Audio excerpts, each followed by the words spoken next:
और ये हमारे संविधान की देन है। जब आप सारी सीटें आप ही ले लोगे तो जाहिर सी बात है ना, संविधान आपने खत्म करने की पूरी तैयारी कर ली है।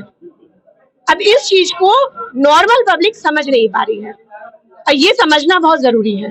और हम अपने अधिवक्ता साथियों से कहेंगे कि खुद भी समझो और ये चीज समझाएं, क्योंकि कहीं ना कहीं हमारे ऊपर भी जुडिशरी को भी अपने अंडर में करने की पूरी तैयारी है और काफी हद तक उसमें प्रयास किया भी गया है। तो अगर ये स्वतंत्र स्तंभ खत्म हो गया, हमारे घर में राशन हो या ना हो, लेकिन हमें इसी सरकार को रखना है। इन जो तर्क आते हैं, इन तर्कों को आप किस तरह से अगर जनता के बीच में जाएंगे? और आप थे तो आपकी अर्धांगिनी कहाँ थी? आप साथ में पूजा करते ना।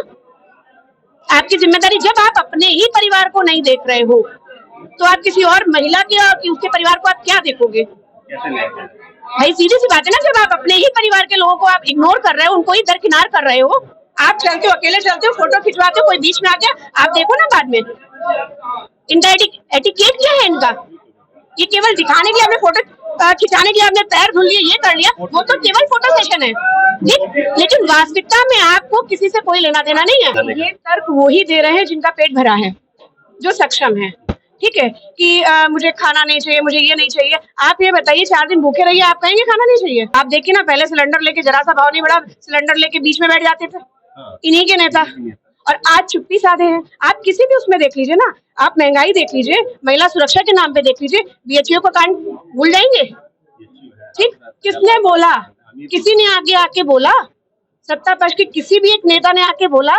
आप बात बड़ी बड़ी करते हो, बेटी बचाओ, बेटी पढ़ाओ, और बेटी के साथ जब गलत हो रहा है तो आप कर क्या रहे हो?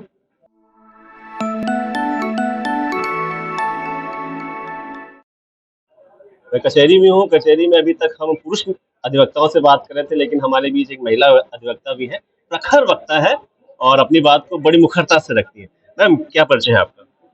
मैं एडवोकेट देविता वाजपेयी, अधिवक्ता के रूप में इतनी पहचान सफिशिएंट है मुझे लगता है। ठीक है, सही है।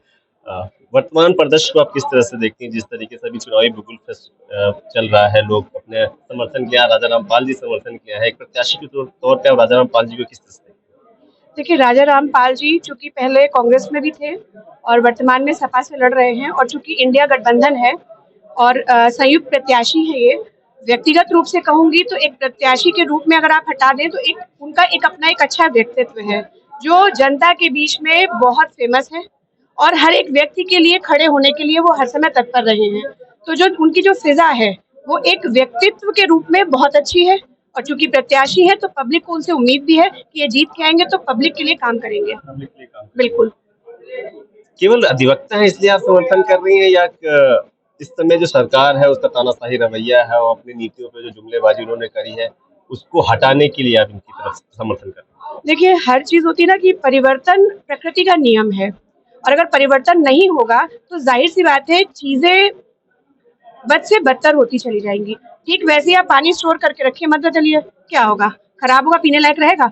वैसे ही सत्ता अगर परिवर्तित नहीं होती है तो जो सत्ता में के उच्च पद पर आसीन लोग होते हैं वो कहीं ना कहीं उनके मन में आता ना, मैं ही राजा हूँ और जो मैं चाहूंगा वो करूंगा और जैसे चाहूंगा वैसे करूंगा। जैसे अभी वर्तमान परिदृश्य में आप देख लो, कर भी रहे हैं वो बराबर।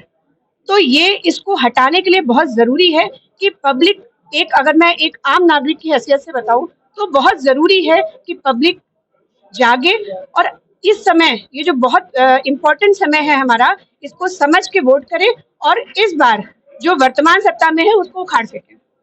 आप एक गृहिणी है, गृहिणी के तौर पे मैं सवाल पूछना चाह रहा हूँ कि मैं ग्राउंड में जाता हूँ, लोग कहते हैं ठीक है महंगाई चाहे जितनी हो जाए लेकिन हमें इसी सरकार को रखना है, हमारे घर में राशन हो या ना हो लेकिन हमें इसी सरकार को रखना है। इन जो तर्क आते हैं, इन तर्कों को आप किस तरह से अगर जनता के बीच में जाएंगे समझाने? ये तर्क वो ही दे रहे हैं जिनका पेट भरा है, जो सक्षम है, ठीक है, कि मुझे खाना नहीं चाहिए, मुझे ये नहीं चाहिए। आप ये बताइए, 4 दिन भूखे रहिए, आप कहेंगे खाना नहीं चाहिए? आपको पानी नहीं मिले 2 दिन तो क्या आप कैसे रह लेंगे?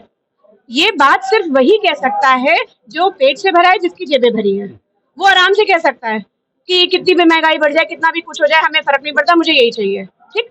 जो एक व्यक्ति जो वाकई में इन चीजों से परेशान है, जो जिसकी रोजी रोटी नहीं चल पा रही है, जो 2 वक्त की रोटी चैन से कमा नहीं पा रहा है, खा नहीं पा रहा है, उससे आप पूछिए तो वो वर्तमान में बताएगा आपको कि वास्तविकता क्या है।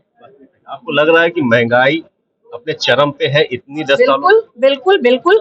आप देखिए ना, पहले सिलेंडर लेके जरा सा भाव नहीं बढ़ा, सिलेंडर लेके बीच में बैठ जाते थे इन्हीं के नेता, और आज चुप्पी साधे हैं। आप किसी भी उसमें देख लीजिए ना, आप महंगाई देख लीजिए, महिला सुरक्षा के नाम पे देख लीजिए, बीएचयू का कांड भूल जाएंगे।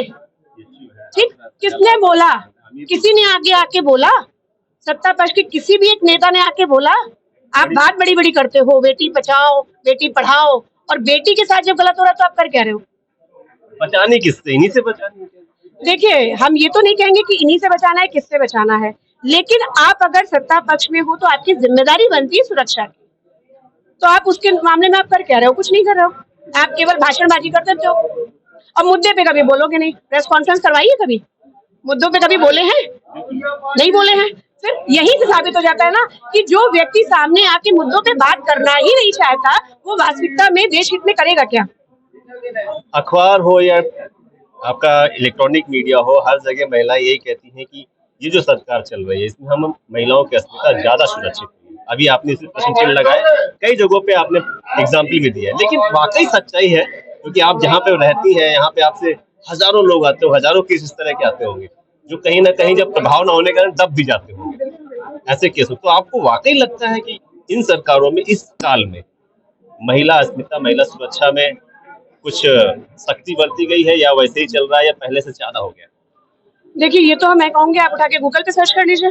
गूगल पे तो ठीक, डेटा दिखाना ही बंद कर दिया। हाँ, तो बंद कर दिया ना। क्यों बंद किया? आप इससे समझिए बंद क्यों किया, क्यों बंद किया? आप छुपा किस चीज को रहे हो? जहाँ आप कहीं गलत हो, आप उसको अपने आप को बचाना चाहते हो, आप वही छुपाओगे ना चीजें। तो उससे समझ लीजिए कि इसका मतलब जितने आंकड़े ये दे रहे हैं फर्जी हैं, वास्तविकता ये छुपा रहे हैं, क्योंकि ये गलत है। आपको छुपाने की जरूरत तो तब पड़ रही है जब आप गलत हो, तभी आप छुपाओगे कोई चीज। क्लियर है?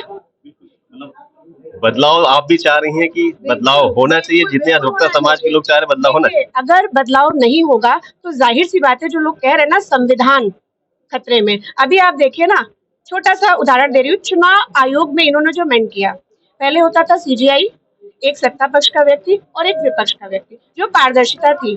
वर्तमान में क्या किया है? प्रधानमंत्री, सत्ता पक्ष का एक व्यक्ति। तो प्रधानमंत्री होता किस पक्ष का है? होता तो वो सत्ता पक्ष का है ना। तो आप हो गए सत्ता पक्ष का एक व्यक्ति और आपने रख लिया, और उसके बाद आपने विपक्ष का केवल एक रखा। तो कहाँ आपने पारदर्शिता रखी? आप तो भारी हो गए ना, आपकी तरफ तो 2 वोट हो गए, एक अकेला क्या कर लेगा? उसके बाद आपने जो अमेंड किए हैं हमारे लॉस, आईपीसी वगैरह, आपने नाम का परिवर्तन कर दिया, आपने उठा के खाली सेक्शन बदल दिए। आपने उसमें किया क्या है? आप कुछ कर ही नहीं सकते थे उसमें। पेंशन स्कीम के बारे में देखा एनपीएस क्या ओपीएस? और देखिए, एक किसी भी मैटर में, आप किसी भी मैटर में अगर इनसे सवाल करोगे तो आपको बताए जवाब कुछ नहीं मिलेगा। मंदिर हमारे पास जवाब हाँ नहीं, मंदिर ठीक है, अच्छा है, लेकिन आप ये उसका श्रेय अकेले लेना चाहते हो, ये सरासर गलत है, सरासर गलत है। ठीक, दूसरी चीज, आपने किस चुनाव के चक्कर में आपने बहुत जल्दी उद्घाटन कर दिया। क्या वो सही था? क्या वो सही था? और आप थे तो आपकी अर्धांगिनी कहाँ थी? आप साथ में पूजा करते ना। आपकी जिम्मेदारी, जब आप अपने ही परिवार को नहीं देख रहे हो तो आप किसी और महिला की और उसके परिवार को आप क्या देखोगे? भाई सीधी सी बात है ना, जब आप अपने ही परिवार के लोगों को आप इग्नोर कर रहे हो, उनको ही दरकिनार कर रहे हो, आप चलते हो अकेले चलते हो, फोटो खिंचवाते हो, कोई बीच में आ गया, आप देखो ना बाद में। इनका एटिकेट क्या है इनका? ये केवल दिखाने के लिए आपने फोटो खिंचाने के लिए आपने पैर धुल लिए, ये कर लिया, वो तो केवल फोटो सेशन है। ठीक, लेकिन वास्तविकता में आपको किसी से कोई लेना देना नहीं है, आप दूर हटा देते हो तुरंत। अगर आपकी फोटो के बीच में कोई तीसरा आ गया, आप उसको धक्का देके किनारे करते हो। ये भी फोटोज हैं इनकी। तो इससे इनका व्यक्तित्व समझ लीजिए ना, डिक्टेटरशिप का तो है ही व्यक्तित्व, केवल मैं, और ये इस अहम में डूबेंगे। ये बीजेपी भी खत्म कर देगी। बिल्कुल बिल्कुल बिल्कुल, अगर इनका यही रवैया है तो ये बीजेपी को बिल्कुल खत्म करके मानेंगे। आपको क्या लग रहा है कि इस बार सरकार इनकी आएगी, जो 400 पार का नारा दे रहे हैं, आएगी, संविधान बदलने की बात कर रहे हैं? मैं तो अपील करूंगी जनता से कि इनका ये जो जुमला चल रहा है ना 400 पार, बिल्कुल भी नहीं होना चाहिए, बिल्कुल भी नहीं होना चाहिए। क्योंकि अगर, मैं ये नहीं कहूंगी सरकार किसकी बनती है, लेकिन अगर इनकी भी बनती है और विपक्ष को अगर आप मजबूत नहीं करोगे तो आपका संविधान खत्म है। क्योंकि संविधान की हमारी सुंदरता इसी में है कि भाई सत्ता पक्ष में जो भी बैठा है उसको सही और गलत से रोकने के लिए और सही काम को प्रेशर करने के लिए जो विपक्ष में पार्टी बैठती है उसका बहुत महत्वपूर्ण योगदान होता है, और ये हमारे संविधान की देन है। जब आप सारी सीटें आप ही ले लोगे, अहंकार के तो साथ। जाहिर सी बात है ना, संविधान आपने खत्म करने की पूरी तैयारी कर ली है। अब इस चीज को नॉर्मल पब्लिक समझ नहीं पा रही है और ये समझना बहुत जरूरी है। और हम अपने अधिवक्ता साथियों से कहेंगे कि खुद भी समझे और ये चीज समझाएं, क्योंकि कहीं ना कहीं हमारे ऊपर भी, जुडिशरी को भी अपने अंडर में करने की पूरी तैयारी है और काफी हद तक उसमें प्रयास किया भी गया है। तो अगर ये स्वतंत्र स्तंभ खत्म हो गया, मीडिया की स्थिति तो सभी जान रहे हैं, क्षमा चाहूंगी बुरा लगे आपको तो, ठीक, लेकिन ये जो स्थितियां हो रही हैं, कुछ लोग बचे, वैसे हम लोग भी बचे। हाँ बस ये कह लीजिए, तो वो जो कुछ लोग बचे वही परिवर्तन लेके आएंगे। चलिए, हमसे बात करने के लिए बहुत शुक्रिया। बहुत अच्छे से आपने अपनी बात को रखी। इन्होंने बहुत ही शालीनता से, बल्कि अच्छे तरीके से बात को